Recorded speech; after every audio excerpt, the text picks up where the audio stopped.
Hi, I'm Wan Ting and it's Spectrum time. Today, in our Let's Talk interview segment, we have with us an NTU student who is also a Getai singer.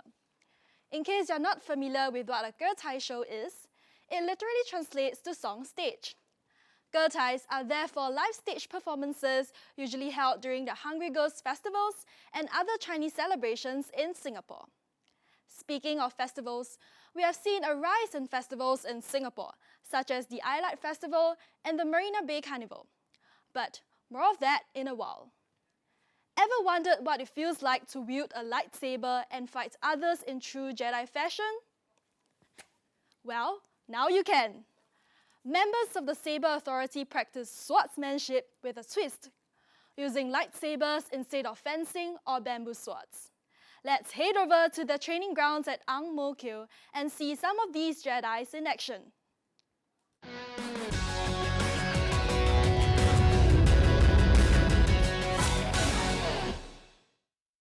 Tucked away in a corner of Ang Mo Kio, the area under the MRT tracks opposite Ang Mo Kio station is but a place people walk past in the day. But when night falls, it turns into a training ground for aspiring saber duelists.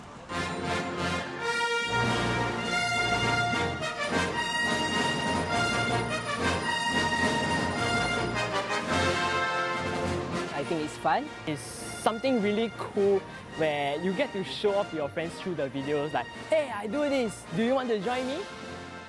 The Saber Authority is currently the only academy here in Singapore that conducts lessons teaching the fine art of saber dueling and swordsmanship. One such enthusiast is 20-year-old Caitlin Park, a student from the Wee Kim Wee School of Communication and Information. Starting her journey with the Saber Authority 6 months ago, she is now recognized as a senior in the club. I found the Saber Authority online. They do a lot of promotionals on Facebook, Instagram, and I watched the videos and I was like, wow, that's so cool. And I joined because I really like Star Wars. I like to, indulge in fantasy and stuff like that. And I thought it was a really cool alternative to regular sports. I just really enjoy the adrenaline of dueling just other people in real time. I think it's so cool, and I think the community is also really great. We have such a nice dynamic between the members. It's a very nice community feeling. I think there's a lot more strategy involved than people think. It may be one system, but there are many different styles depending on the kind of fighter you are. The thing about the Saber Authority is that it's not all fantasy. We don't choreograph our duels and everything, so you really get the feel of fighting someone, like real combat. So as a sport, we do have tournaments, we do have grading, and it makes the experience a lot more real. Instructors at the Saber Authority are trained in close-quarter combat, a form of martial arts that involves battling with an opponent at close range. One of the aims of their lessons is to teach real-life self-defense techniques. The difficulty of this sport is totally depending on the individual who is here to join us. Different people learn differently. There are more people suited for sports. There are more people suited for just classroom learning. And some people pick things up very fast, particularly if they had previously a martial arts background or a sports background or even a dance background. Tournaments are a test of a person's stamina and skill. Basically, you need to be able to strategize first and foremost on how you're going to conserve your stamina. You need to be able to analyze your opponent at every point, every single match, because we're going to go through sometimes a round-robin system where you have to do all your opponents, and each opponent's style and tactics are very, very different from one another. It makes that more challenging in the sense of a tournament, because when you're facing one-on-one, you're not just facing the saber itself, you're facing a person's mindset, you're facing a person's different character as well, and his approach to the tournament as well. I participated in the animal tournament last year in December, and that was my first time, and I was a new member at that point, so I was a bit nervous dueling a lot of senior members, but I did manage to climb up the ranks. Even I managed to win one duel, which was quite an achievement for me because I was really outranked by everyone, but yeah, it was a pretty great experience.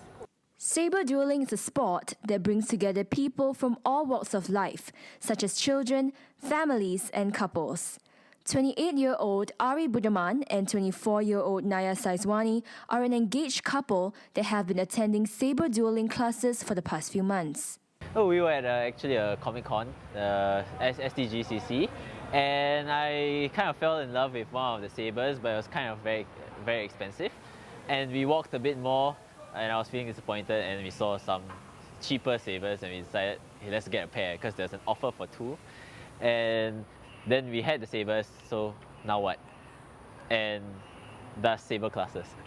We tried going to the gym, but like it didn't really stick. So like, you know, it's better than just sitting around at home. At first it was kind of awkward trying to swing around the saber. It's not as light as many people think, and it gets really tiring fast. But after a while, you get the stamina, you get the cardio from the workout, like dueling, and there's a competitive element to it, so that's quite fun. And that keeps the interest. It can be friendly, but also competitive if you want it to be, which I think is great. The family is great here, and it's a form of exercise, and I could afford to keep fit more. It's still a date night, but with like friends. Even though saber dueling has its fun elements, a good amount of exercise and endurance is required. There's actually quite a bit of exercise. It's not like very light-hearted. You actually require quite a bit of endurance and strength in this exercise, which seems easy. It's actually very strenuous. I think it's fun, and I can use it as a platform for me to release my stress or find an avenue to do something fun amidst my hectic schedule. Before I joined this, I was kind of a little bit shy kind of person. But once I come here, I become slightly more open because the people here, the seniors, the coaches, instructors, they're actually really, really kind. So what they do is that once we come in, they start to treat us as a family. So from there, that is where I started to open up to people and start being able to communicate with them. Like any other sport, safety is emphasized. Protective attire has to be worn during combat and rules to be adhered to at all times. Saber dueling isn't just flinging your saber around wildly. We do have protective measures, like for example, we have protective gloves. These are actually lacrosse gloves. And when we duel we usually duel aiming for the hand. When we duel aiming for the head, we will also have fencing masks on to protect our heads. And we do not, under any circumstances, aim for the body or the arm or the shoulder or anything. It happens sometimes, but we don't actively do that. So distance is a big factor in dueling that we really have to pay attention to, and the fights will be stopped if we get too close. Even though we have lacrosse gloves protection and fencing mask protection, the emphasis is always the accuracy of the strikes. That's the main core thing we always teach our beginners. But in terms of respecting each other's distance, respecting your training partner particularly, we always call out and stop people from dueling or training if we think that their strikes are too hard or they're moving too aggressively for the other person to cope. Saber dueling may not be the easiest thing to pick up, but as long as you do it with passion, you can overcome any challenge. From Hollywood to sports, don't miss your chance to be a Jedi.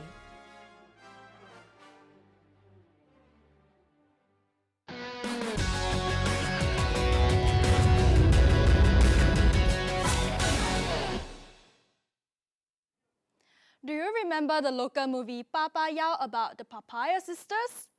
Getai singing is very much part of our Singaporean Chinese culture and can be found during the Hungry Ghost Festival, Chinese New Year, and the Mid-Autumn Festival. Today, we have with us Xiao Hui, who is a full-time student in NTU, but also performs at Getai shows around Singapore. It's Let's Talk time.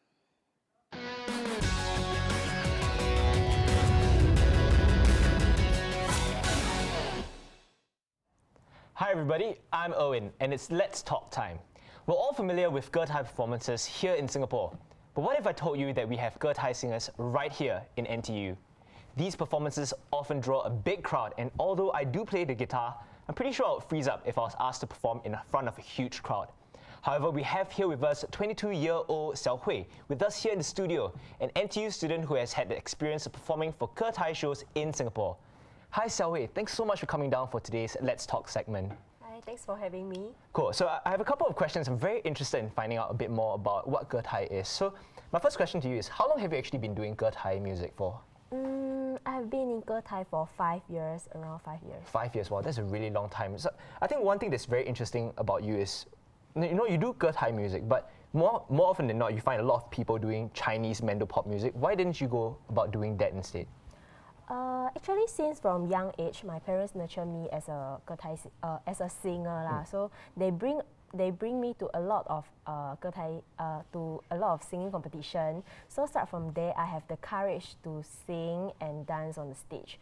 So actually now I start singing Getai because I want to pay the school fees myself, so as not to burden my parents. And I love the feeling that being on stage, I love the applause that the audience give to me, and awesome. I enjoy very much. And that's a very noble reason. It's very interesting. I think I have another question for you. You know, Getai is something that is not very conventional. So what are common misconceptions that people actually have about Getai music or Getai singers? Actually, they may think that Getai singers have to wear like those skimpy clothes, but actually no need, cause we will just like wear the costume that we like and sing the songs that we like, just like that. I understand. Maybe one question that I have for you is, how long do you intend to do Getai music? You know, I mean, you're going to graduate in a few years' time, right? Are you intending to do this for the long term or short term? I will consider, but in the future I have a lot of possibilities. So and I will like just get ready to accept all the challenges that have. Cool. Last question for you is, what is probably one of the most memorable performances you have ever had on a Getai singing stage? Actually, around 1 year ago, I performed at a wedding dinner. So when I sang until the second song, the bride suddenly like burst out crying. So I was shocking. Why she is crying like that? I'm wondering if I sing the song that is not suitable or I sing something wrong. But actually, after that, she told me that the song I sing touched her, so she was crying. Awesome. You know, speaking of memorable performances, we actually have an exclusive showcase today by Xiao Hui herself. So could you tell us a bit more about what song you're going to be singing? I would like to sing a Chinese song, which is 刚好遇见你. I see, okay. And I'll also be playing the guitar for you, so I'm not very familiar with Chinese music, so I hope you forgive me if I make any mistakes. So, yep. Ready?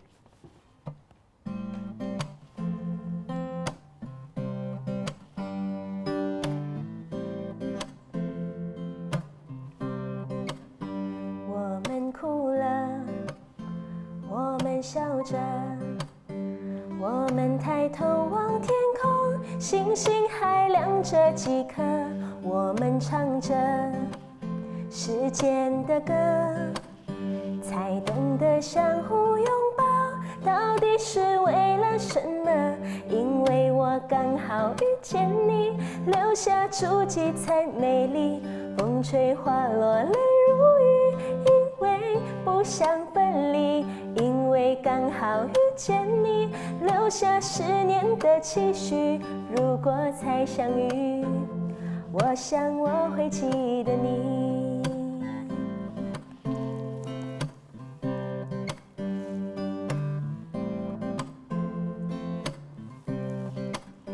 我们哭了，我们笑着，我们抬头望天空，星星还亮着几颗，我们唱着时间的歌。才懂得相互拥抱，到底是为了什么？因为我刚好遇见你，留下足迹才美丽。风吹花落泪如雨，因为不想分离，因为刚好遇见你，留下10年的期许。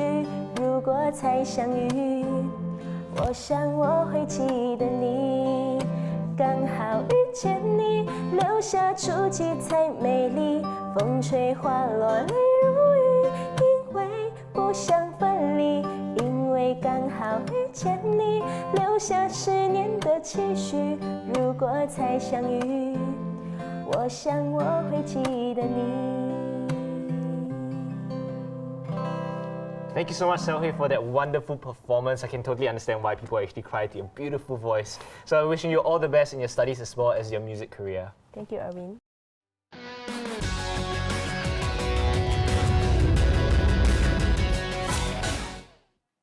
I used to love going to carnivals when I was younger, and I still do. I mean, who wouldn't like walking around a carnival with popcorn on one hand and cotton candy in another, looking for game booths to win prizes? But have you ever wondered what goes on behind booths that cater to these carnivals? Let's head over to the next story about businesses in Marina Bay and the iLight Festival.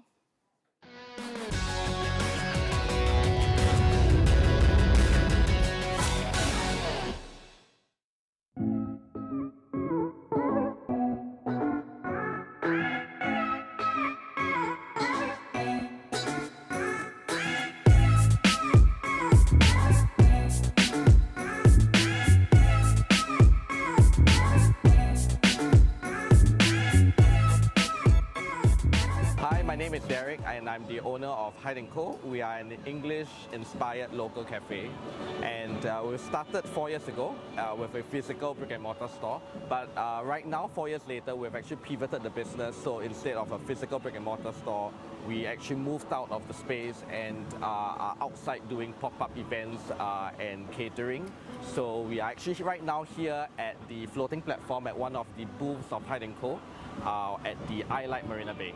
In such a fast-moving and in this digital world that we live in, businesses need to continue to evolve, transform and pivot. We need to constantly be on our toes to really be very aware of trends, be very aware of what people are doing, be very aware of where the world is going and continue to evolve. I knew I needed to find the next strategy or something else to move the business forward.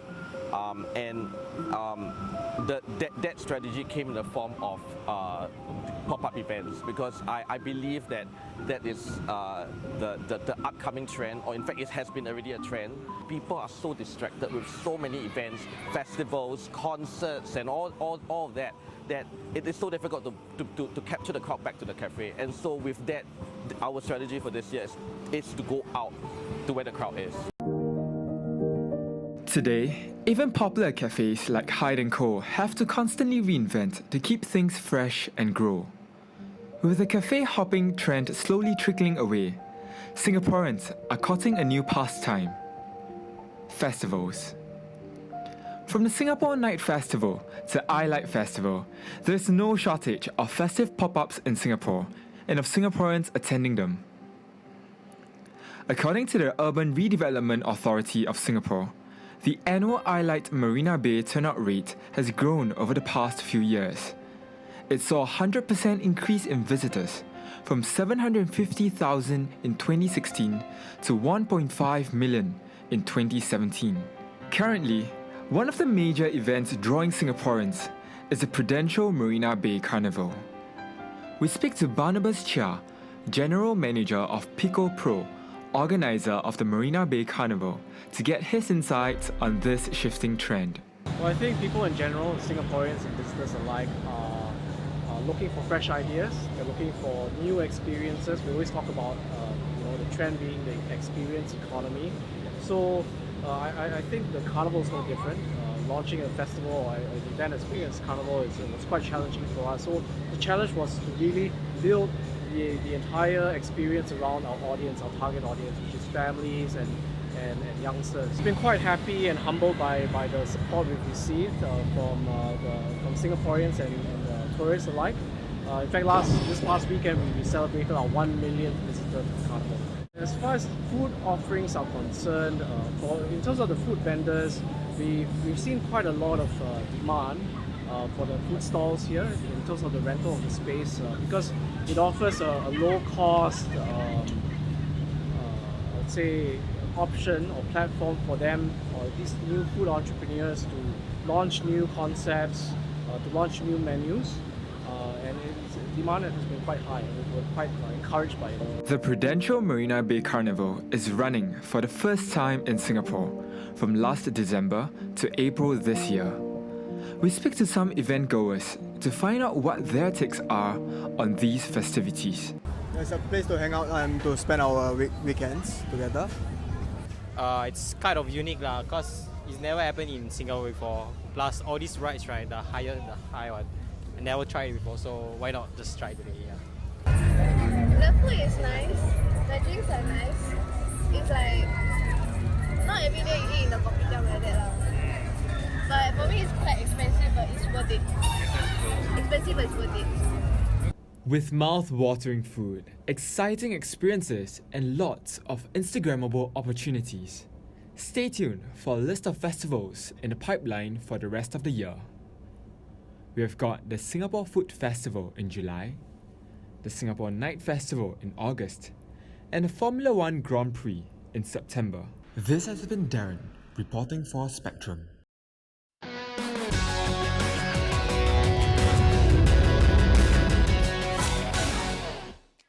With that, we come to the end of our second episode. Thank you for watching and be sure to follow us on our Facebook page. See you next week!